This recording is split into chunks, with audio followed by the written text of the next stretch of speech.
Les ministres des Affaires étrangères maliens Abdoulaye Diop et guinéen Maurice Anda Kouyaté participent à un mini-sommet, ce jeudi 9 février 2023, à Ouagadougou, auprès de la chef de la diplomatie burkinabé, Olivia Rouamba, a appris à pas.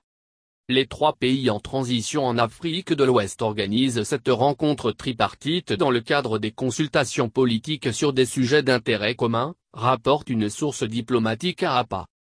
L'objectif est de fédérer les idées, les énergies et les moyens pour mieux se faire entendre par les organisations sous-régionales, régionales et internationales.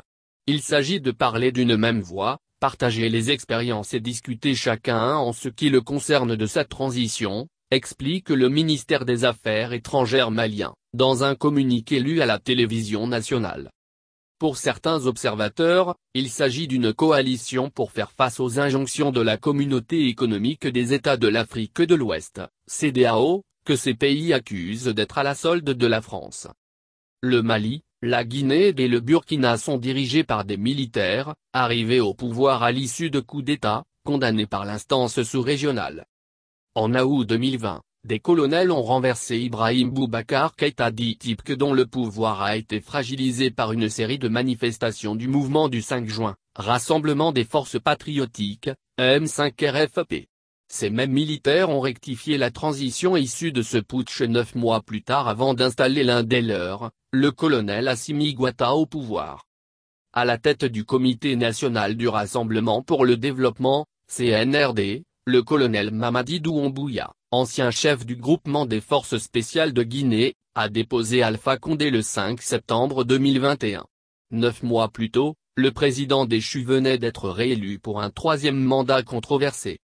En janvier 2022, Roch Marc Christian Kaboré fait les frais de la détérioration de la situation sécuritaire au Burkina Faso. Mais son tombeur, le lieutenant-colonel Paul-Henri Sandaogo Damiba est à son tour destitué 8 mois plus tard par ses camarades du mouvement patriotique pour la sauvegarde et la restauration, MPSR, mené par un officier subalterne, le capitaine Ibrahim Traoré. Le Burkina Faso et la Guinée ont été suspendus des instances de la CEDEAO alors que le Mali, en plus de cette sanction, a subi un embargo de 6 mois, janvier-juillet 2022.